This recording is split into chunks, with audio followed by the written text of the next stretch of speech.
My sister's wedding planner called and said you've been removed from the guest list. Family request. So I stopped paying. Weeks later, my dad showed up crying at my door after I found out they cut me off because I'm 34 and I want to tell you about the worst phone call I've ever received. And I once got a call from a guy at the IRS telling me I owed $11,000 because of a clerical error from 2019. So the bar was already pretty high.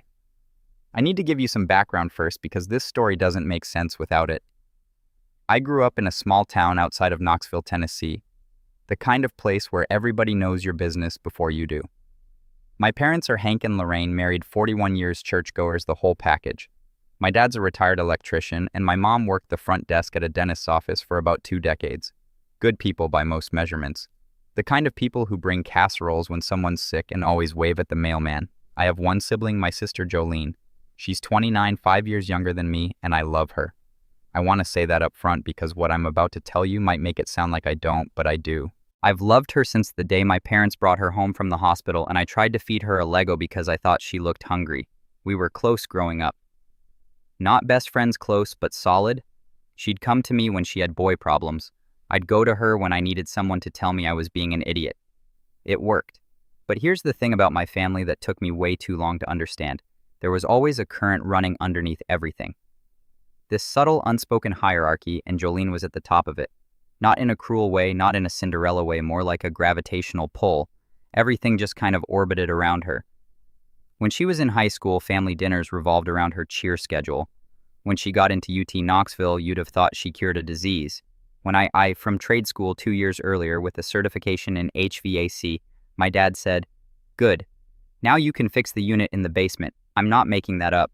That was his entire reaction. I didn't resent it, at least not consciously. I told myself it was just how families work. The youngest gets the spotlight, the oldest gets the independence. I had my own life. I'd moved to Nashville by 23, started working for a mid-size HVAC company, eventually worked my way up to lead installer, then service manager. I bought a little house in Antioch when I was 28. Nothing fancy, but it was mine. I met my wife Sutton at a barbecue my buddy Wes threw. She was a dental hygienist with a laugh that could fill a stadium and a zero-tolerance policy for nonsense. We got married when I was 31. Small ceremony, 60 people, backyard of her parents' place in Franklin. It was perfect. My family came to the wedding. They were polite. They smiled in the photos. But my mom spent half the reception telling people about Jolene's new boyfriend Coulter, who was apparently some kind of rising star at a commercial real estate firm. And my dad gave a toast that was roughly 40% about me and 60% about how proud he was of both his kids. At my wedding, Sutton noticed.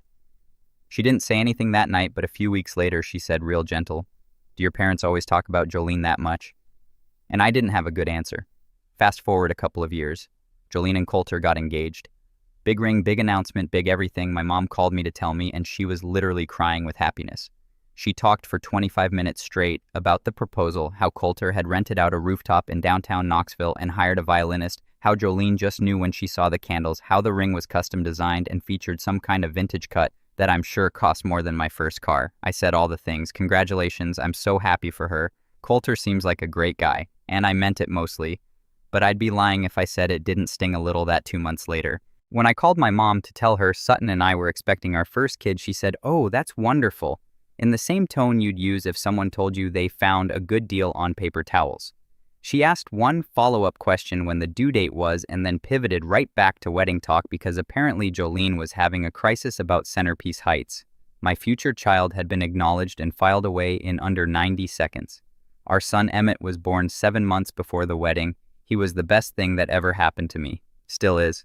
Chunky little guy with Sutton's eyes and my stubbornness. I thought maybe having a grandchild would shift things, give my parents a reason to be more present in my life. And to their credit, they visited a couple times. But the visits were short and the conversations always drifted back to wedding planning. Jolene's wedding had become a full-time occupation for my mother. She was involved in every decision. The venue, the flowers, the napkin colors. I didn't even know napkins came in colors. But apparently choosing between champagne ivory and warm ecru was a matter of life and death. I was asked to be in the wedding party early on. Jolene called me herself, which I appreciated. She wanted me as a groomsman on Coulter's side, which was a little weird since I barely knew the guy, but I said sure. I rented the suit they picked out, which cost me $400, by the way, and I started planning to take the weekend off work. Sutton and I even booked a little Airbnb near the venue so we wouldn't have to drive back late with Emmett. Everything was fine, normal, or at least what passed for normal in my family. Then on a Tuesday afternoon in March, I got a phone call from a woman named Waverly. She introduced herself as the wedding coordinator and said she was reaching out to confirm some recent changes to the guest arrangement. I figured it was a seating thing. Maybe they moved me to a different table, she said. And I'll never forget the phrasing I'm calling to let you know that per a family request, you and your +1 have been removed from the guest list. We wanted to make sure you were aware so there's no confusion on the day of the event. I didn't say anything for about 10 seconds. Waverly, to her credit, waited. Then I said, I'm sorry, removed. Yes, sir. The request came from the family. I'm not privy to the specifics, but I was asked to notify you directly. I thanked her because apparently even when someone tells you your family just kicked you out of your own sister's wedding, you still say thank you. Tennessee manners run deep, I guess. I hung up, put my phone on the passenger seat of my truck, and I sat there.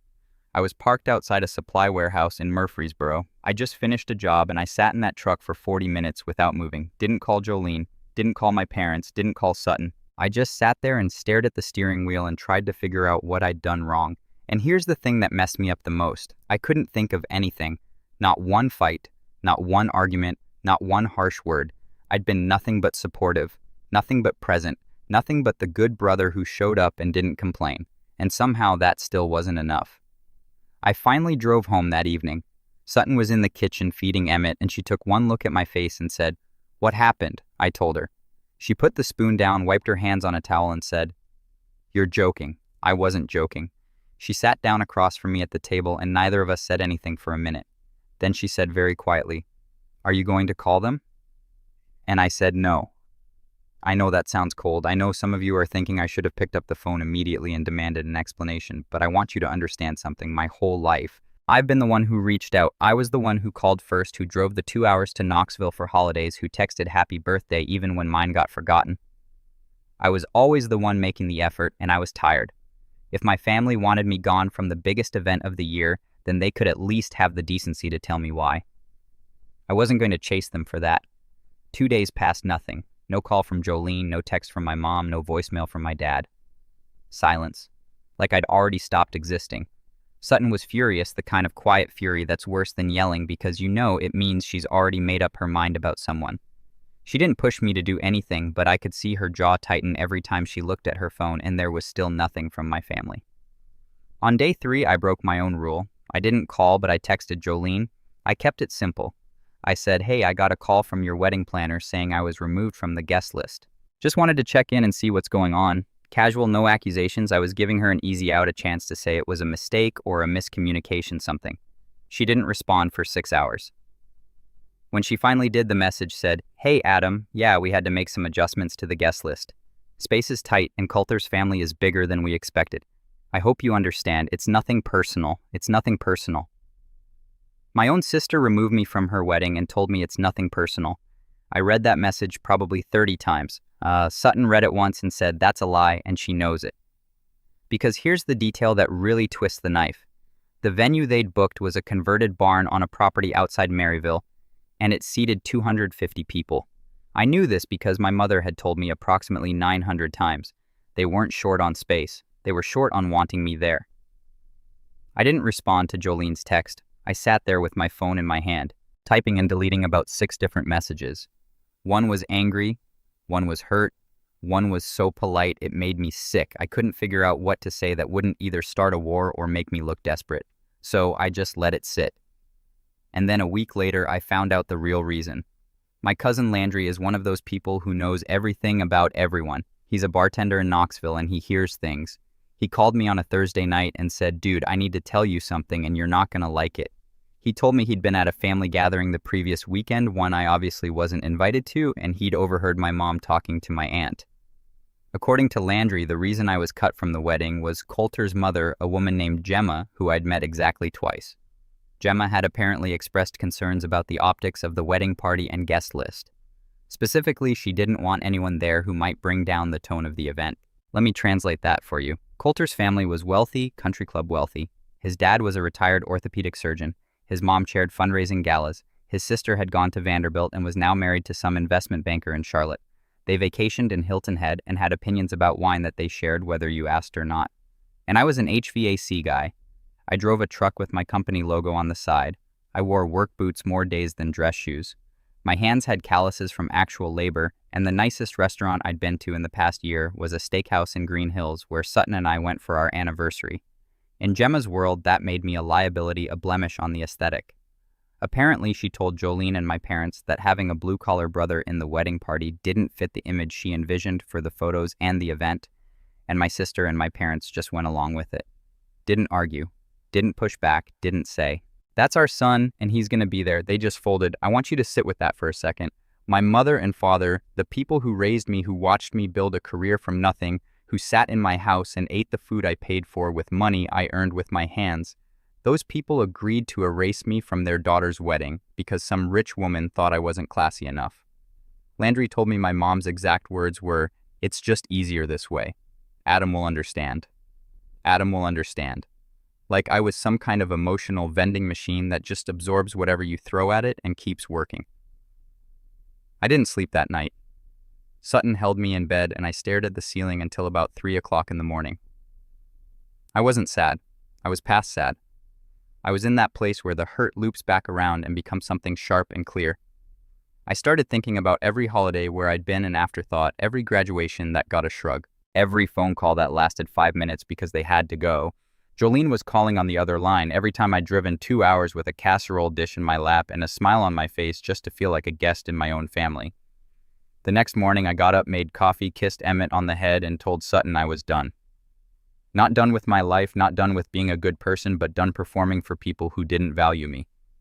She nodded and said, "It's about time." I want to be clear. I didn't blow up. I didn't send an angry group text. I didn't post anything online. I just stopped. I stopped calling. I stopped texting. I stopped checking in. I removed myself the same way they'd removed me, quietly, without explanation and without looking back. And you know what the craziest part was? It took them 3 weeks to notice. 3 entire weeks. My own parents didn't realize I'd gone silent for 21 days. That told me everything I needed to know.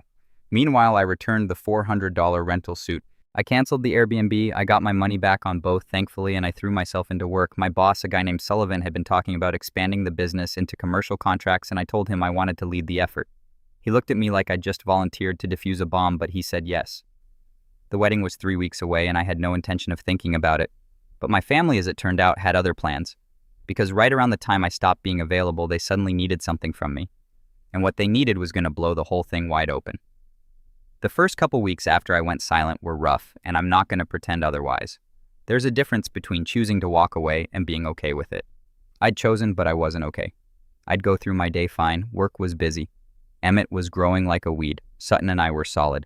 But then I'd be driving home at night, and some song would come on the radio that reminded me of my dad's old truck, and it would just hit me like a wall. This deep, heavy ache in my chest that felt like grief, except nobody had died. They'd just decided I wasn't worth the inconvenience. Sutton was a rock through all of it. She never pushed me to talk about it when I didn't want to, and she never minimized it when I did. One night I was sitting on the back porch after Emmett was asleep, just staring at the yard, and she came out with 2 beers and sat next to me without saying a word. After about 10 minutes, she said, "You know Emmett's never gonna wonder if he's good enough for us. That's the difference you're already making." I had to go inside for a minute after that. Got something in my eye, both eyes actually. Work became my lifeline. The commercial expansion I'd volunteered for turned out to be a beast of a project, but the good kind. Sullivan gave me real ownership over it. I was meeting with building managers, drafting proposals, negotiating service contracts, things I'd never done before. I stayed late, came in early, and for the first time in my career I felt like I wasn't just doing a job but building something. Within 6 weeks, I'd landed our first 2 commercial accounts, a mid-rise office complex in Brentwood and a chain of medical clinics across Davidson County. Sullivan was thrilled. He started talking about making me a partner. Let me say that again because I still can't believe it sometimes. A partner. The HVAC guy who wasn't polished enough for his sister's wedding was being offered a stake in a growing business. I didn't tell my family about any of it. They wouldn't have cared, and honestly, I didn't want to share it with them. This was mine.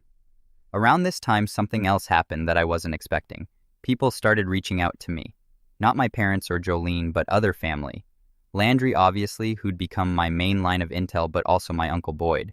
My dad's younger brother who called me out of the blue one evening and said, "I heard what happened and I want you to know, I think it's garbage." Boyd had always been the black sheep of the family, a carpenter who lived outside Gatlinburg and didn't suffer fools. He told me he'd already told my dad exactly what he thought of the situation and it hadn't gone over well. He said my dad got defensive and said it was Jolene's wedding and Jolene's decision, which was a convenient way to avoid taking responsibility. Boyd also told me something that planted a seed I didn't fully appreciate until later. He said, "Your dad's been stressed about the wedding costs. He and your mom put up a big chunk of the money and Coulter's family has been adding things and expecting your folks to split it. I think your dad's in deeper than he wants to admit." I filed that away and didn't think much about it at the time.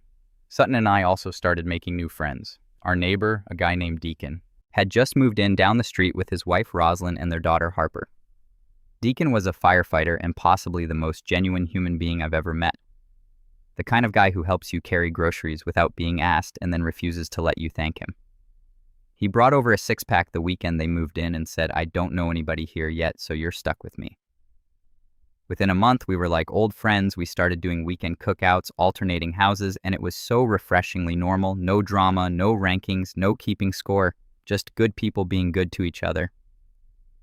Roslyn and Sutton hit it off too, and pretty soon we were doing double date nights and taking the kids to the park together on Saturday mornings. It's funny how when you stop pouring your energy into people who don't value you, you suddenly have room for people who do. Emmett turned one right in the middle of all this. We threw him a little birthday party in the backyard. Deacon and Roslyn came. Wes came with his girlfriend. A few of Sutton's coworkers showed up. We had a dinosaur cake because Emmett was obsessed with this one stuffed T-Rex he carried everywhere. It was a beautiful day, and not one member of my family was there.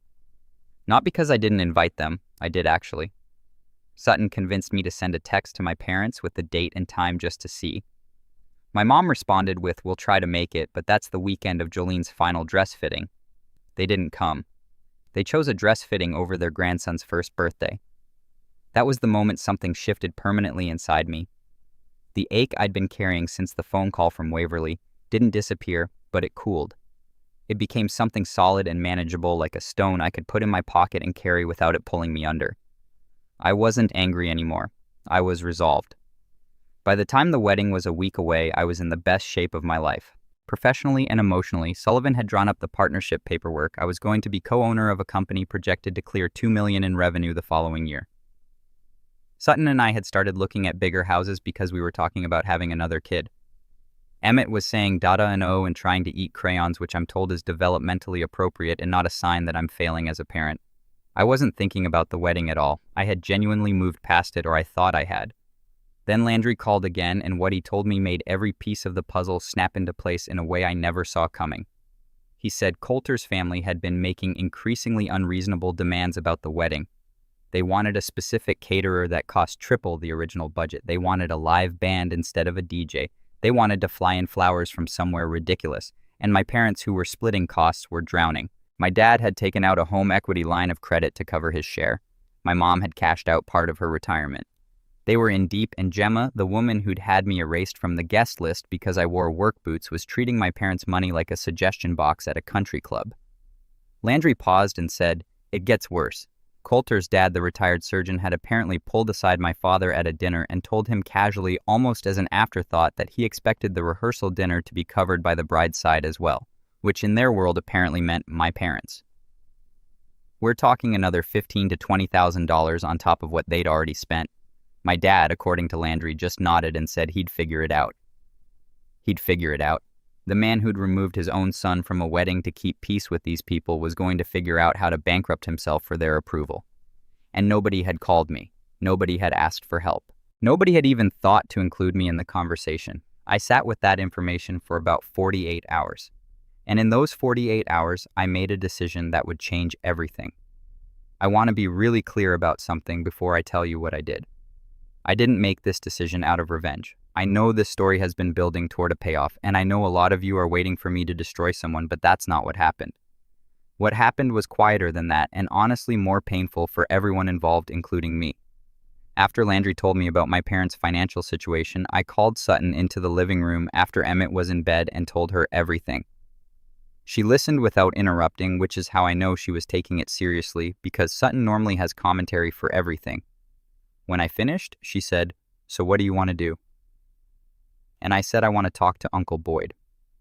I called Boyd the next morning, told him what Landry had shared. Boyd was quiet for a long time, which is unusual for him because the man normally talks like he's being charged by the word and wants to get his money's worth. Finally, he said, "Your dad's too proud to ask for help and too scared to say no to these people. He's going to bury himself." I asked Boyd if he knew the full picture, how much my parents were actually in for. He said he didn't have exact numbers, but from what he'd pieced together, they were looking at somewhere north of $60,000 all in and climbing. For context, my dad's pension was modest and my mom's retirement savings had already been raided. They were putting their financial future on the line for a party. I sat with that for a day. Then I did something that surprised even me. I called a financial advisor, not for my parents, for myself. See, with the partnership deal Sullivan had offered me, I was about to come into a different tax situation, and I'd already been planning to sit down with someone about structuring things properly. But during that meeting, I also asked the broader question. I said if someone's parents had taken on significant debt for an event and were too proud to admit it, what would be the smart way to help without enabling more bad decisions? The advisor, a woman named Sloan who wore reading glasses on a chain and had the vibe of a very patient librarian, looked at me for a second and said, "You'd want conditions. Not strings attached in a manipulative way, but real structured conditions that protect everyone." That conversation planted the framework for what came next. I also did something else. I reached out to Jolene's maid of honor, a woman named Tully. Tully and I had actually gotten along pretty well over the years. She was Jolene's best friend from college, straightforward, no drama, and she'd always been kind to Sutton. I texted her and asked if we could talk. She called me back within an hour, and the first thing she said was, "Adam, I'm so sorry about the guest list thing. I told Jolene it was wrong. That caught me off guard." I asked Tully what she knew. She told me more than I expected. She said Jolene had been increasingly stressed and that Coulter's family had essentially taken over the wedding planning. Gemma was making decisions and presenting them as done deals, and Jolene was going along with it because she didn't want to rock the boat. Tully said Jolene had cried when she agreed to remove me. She said Jolene called it the hardest decision she'd made, which honestly made me feel both better and worse at the same time. Better because my sister apparently did feel something. Worse because she felt it and still did it. Tully also confirmed what Landry and Boyd had told me about the money. She said my parents were visibly stressed and that my mom had lost weight. Not in a healthy way. In a not sleeping, not eating, drowning in anxiety way.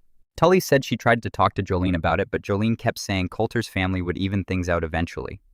Tully's exact words were, "She's living in a fantasy, Adam. These people are using your parents like an ATM." After that call, I knew exactly what I was going to do, and I knew exactly when. The wedding was scheduled for Saturday. The rehearsal dinner was Friday night. I had no intention of attending either, but I knew that the week leading up to it was when the final bills would come due, and that was when my dad would be at his most desperate. I didn't have to seek him out, I just had to wait. In the meantime, I worked with Sutton to put together what she called a family financial intervention plan. Basically, I was prepared to help my parents cover their debts, but only under specific conditions. The money wouldn't be a gift, it would be a structured loan with a clear repayment plan they could actually handle. And the conditions weren't about money. They were about accountability. I wanted a real conversation, not a text, not a secondhand apology through Landry. A real face-to-face acknowledgement of what happened and why. I wasn't asking anyone to grovel. I was asking them to look me in the eye and tell me the truth. Sutton helped me draft the terms. She's better with words than I am, and she made sure the language was firm but not cruel. We printed it out, 2 pages. Clear, simple, fair. I put it in a folder on my kitchen counter and left it there. Then I waited. The wedding was in 5 days. I went to work, I came home, I played with Emmett, I grilled steaks with Deacon on Wednesday night, and we talked about absolutely nothing important, and it was perfect. Sutton and I watched a movie on Thursday night, some comedy she picked that I couldn't focus on. My mind kept drifting to that folder on the counter. Friday morning, the day of the rehearsal dinner, my phone buzzed at 7 o'clock in the morning. It was a text from my mom. The first communication from her in almost a month. It said, "Adam, can you please call your father? He won't say it, but he needs you." I read it twice. Then I put my phone down, got dressed, and went to work. I know what you're thinking. That sounds cold. Maybe it was. But I'd spent 34 years being the one who jumped when they needed something, and for once in my life I needed them to come to me. Not a text, not a proxy them. It happened on Saturday morning, the of the wedding. I was in my garage changing the oil in my truck because that's what I do when I need to not think. Emmett was inside with Sutton. It was a clear, cool morning in Nashville, the kind where the air smells like cut grass and possibility. And then I heard a car pull into my driveway. I rolled out from under the truck and saw my dad's old Silverado parked behind Sutton's car. He was sitting in the driver's seat. He didn't get out right away. I stood up, wiped my hands on a rag, and waited. After about 2 minutes, the door opened. My dad stepped out, and the first thing I noticed was that he looked 10 years older than the last time I'd seen him. His face was drawn, his shoulders were slumped, and his eyes were red. He'd been crying. Might still have been crying. He walked up to me and he stopped about 5 feet away like he wasn't sure if he was allowed to come closer. He said I messed up Adam. And that's when my hands started shaking. My dad stood in my driveway looking like a man who hadn't slept in a week. His flannel shirt was wrinkled, which might not sound significant, but my dad irons his flannels. The man standing in front of me looked like he'd gotten dressed in the dark and driven 2 hours on autopilot. I didn't say anything. I just stood there with the oil rag in my hand and let him talk. He said I should have called you the day it happened. I should have told that woman to go to hell when she said what she said about you. His voice cracked on the last part. He wiped his face with the back of his hand and kept going. Your mother and I let it happen because we were scared. Scared of losing Jolene, scared of ruining the wedding, scared of Coulter's family thinking less of us. And the whole time the only person who should have mattered was standing right here, and we pushed you away. I let that sit for a few seconds. Then I said, "Come inside, Dad." We sat at my kitchen table. Sutton brought coffee and then took Emmett into the back room to give us privacy, but not before she gave my dad a look that communicated about 15 things at once, none of them particularly warm. My dad noticed. He didn't say anything about it, he told me everything. How Gemma had approached him and my mom at a dinner 2 months before the wedding and explained, in that polite southern way that's really just cruelty in a cardigan, that the wedding needed to reflect Coulter's professional image and that having a tradesman in the wedding party might send the wrong message. My dad said he sat there and didn't push back. My mom nodded along. He said the shame of that moment had been eating him alive. He told me about the money, $63,000 total. The home equity line, my mom's retirement withdrawal, a personal loan from their bank, all to fund a wedding that someone else was designing. Coulter's family had contributed a similar amount, but Gemma kept adding costs and splitting them retroactively, so my parents were constantly catching up to bills they hadn't agreed to. My dad said he'd been too embarrassed to say anything because he didn't want to look like he couldn't provide for his daughter. I asked him one question. Did Jolene know? He paused. Then he said, she knew some of it. She didn't know the retirement piece. I don't think she wanted to know. That answer told me everything about my sister in that moment. She knew enough to be uncomfortable, but not enough to act. She'd insulated herself in the same way our parents had insulated themselves from the truth about how they treated me. Everyone in my family was an expert at looking the other way. I got up, walked to the counter, and picked up the folder. I put it in front of my dad and said, "Read this." He opened it, read both pages, and then read them again. When he looked up, his eyes were wet again, but there was something else there, relief. He said, "You do this." I said, "I'm not doing it for free, Dad. I need you to read the conditions." The conditions were straightforward. I would cover their remaining debt structured as a loan with a repayment plan scaled to their income. 0 interest, no deadline pressure. In return, I wanted 3 things. First, a family conversation, all 4 of us, where the truth was spoken out loud with no deflection. Second, a written apology from my mother because she'd been the one to say Adam will understand. And I needed her to acknowledge that in her own words. Third, Gemma needed to know that I knew what she'd said. Not a confrontation, I just wanted it known. My dad agreed to all 3 without hesitation. He signed the document right there at my kitchen table. Then he did something he hadn't done since I was about 12 years old. He hugged me, and for about 30 seconds he held on like I was the only solid thing in the room. The wedding happened that day. I wasn't there. From what Landry told me later, it was beautiful. Jolene looked stunning. The barn was gorgeous. But there were cracks. My absence was noticed, and my parents gave vague answers that satisfied no one. Gemma was overheard telling someone I had a scheduling conflict, which is a creative way to describe being thrown out of your sister's life. Tully told me Jolene looked at the empty seat where I would have been and had to excuse herself for 10 minutes. The family conversation happened 2 weeks later. Jolene and Coulter drove to Nashville. We sat in my living room, the 4 of us plus Sutton. Jolene cried before anyone said anything. She said she'd let Gemma's pressure override her judgment, that she'd sacrifice the one person who never asked for anything. She said, "You were easy to cut because you never complained, and that's the worst reason in the world." My mom read her handwritten apology aloud. She said she'd spent years taking me for granted because I was reliable and because reliable people don't seem like they need attention. She said, I forgot that being strong doesn't mean you don't hurt. That one broke me open. We talked for 3 hours. The hardest moment came when Sutton said very calmly, Emmett's first birthday party had a dinosaur cake and 12 people who showed up because they wanted to be there. Your grandson deserved to see his grandparents that day. My mom put her head in her hands, and I think that single sentence did more work than anything else spoken in that room. As for Gemma, my dad handled it. He told me he sat down with Coulter's parents and said plainly, my son knows what was said about him, and I'm not okay with it.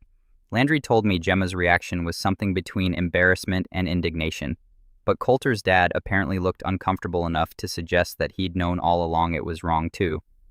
Coulter himself called me a few days later and apologized directly. I appreciated that. I told him we were good. That was 8 months ago. Here's where things are now. My parents are paying back the loan slowly but consistently. They downsized some expenses, and my dad picked up part-time consulting work with a local electrical contractor. They're going to be fine. My mom calls me every Sunday now, not because I asked her to, but because she wants to. She asks about Emmett, about Sutton, about work. She's trying, and it's genuine. Jolene and I are rebuilding. It's not what it was, and it might never be. But she drove to Nashville last month for lunch. Just the two of us. And she said, I used to think being the favorite was a good thing. But all it really did was teach me that love was conditional and everyone else's was negotiable. That hit harder than any apology. Sullivan and I officially signed the partnership agreement. I'm co-owner of a company that just crossed $2.5 million in projected annual revenue. I hired 2 new technicians last month. Sutton and I are looking at bigger houses in Spring Hill, something with a yard where Emmett can run and where his little sister or brother can grow up because, we're expecting again due in November. Deacon and Rosalind threw us a little cookout to the baby news. My parents drove down for it. My dad helped Deacon with the grill, and my mom held Emmett the entire afternoon. When they left, my dad shook my hand at the door and said, I'm proud of you, son. I should have said it more. I told him he was right, he should have. And then I told him I'd see him next month. I'm not going to sit here and tell you everything is perfect. There are days when I think about that phone call from Waverly, and I feel the ghost of that 40-minute silence in my truck. Those scars don't disappear just because someone says sorry. But here's what I've learned. Your worth isn't determined by the people who are supposed to love you the most. Sometimes those people are the last ones to see it. And when they finally do, it's not because you begged them to look. It's because you stood tall enough that they couldn't look away. My name's Adam. I'm 34. I've got a beautiful wife, an amazing son, another one on the way, a business with my name on it, and a family that's finally learning how to show up. And if you're sitting in your car right now, staring at your steering wheel, wondering what you did wrong, hear me out. You didn't do anything wrong. You just outgrew the box they built for you, and that's not your problem to fix.